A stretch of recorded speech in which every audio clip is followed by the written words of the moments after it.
आई झाल्यावर आयुष्यात काय बदल झाला आहे? सगळ्यांना वाटतं कदाचित डेली रुटीन बदलली असेल, स्लीपलेस नाईट्समुळे डार्क सर्कल आले असतील.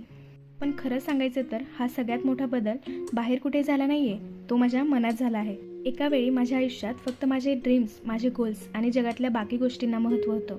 पण ज्या क्षणी मी माझ्या बाळाला पहिल्यांदा माझ्या मिठीत घेतलं ना, त्या एकाच हृदयाच्या ठोक्यावर माझ्या आयुष्याची सगळी गणितं बदलली. माझ्या प्रायोरिटीजमध्ये नुसता बदल झाला नाही आहे, तर त्या शब्दांचा पूर्णपणे अर्थ बदलला आहे. ज्या गोष्टी अगोदर मला खूप इम्पॉर्टंट वाटायच्या, त्या गोष्टी आता अचानक कुठेतरी नाहीशा झाल्या आहे. करिअर, गुड लुक्स, लोकांचे विचार, लोक काय बोलतील, ह्या सगळ्या गोष्टी मागे पडल्या आणि सेकंड प्लेसवर गेल्या आहे. कारण आता माझ्या आयुष्याचा अर्थ म्हणजे एक गोंडस चेहरा आणि एक स्वीट स्माईल. जेव्हा माझं बाळ मला त्या इनोसेंट वेनी मम्मा म्हणते ना, तेव्हा या जगाचा सगळा नॉईज शांत होऊन जातो आणि समजतं की मी खरंच कशासाठी जगत आहे. प्रत्येक स्लीपलेस नाईट, छोटं मोठं sacrifice, everything feels totally worth it. म्हणूनच माझं बाळ हे माझं फर्स्ट प्रायोरिटी आहे. त्यामुळे जर जगाला असं वाटत असेल की माझ्या आयुष्यात बऱ्याच गोष्टी मागे पडल्या आहेत, तर त्यांना तसं वाटू देत, कारण मी काही गमावलेलं नाही आहे. मी माझ्या बाळासाठी माझं सगळं काही मिळवलं आहे.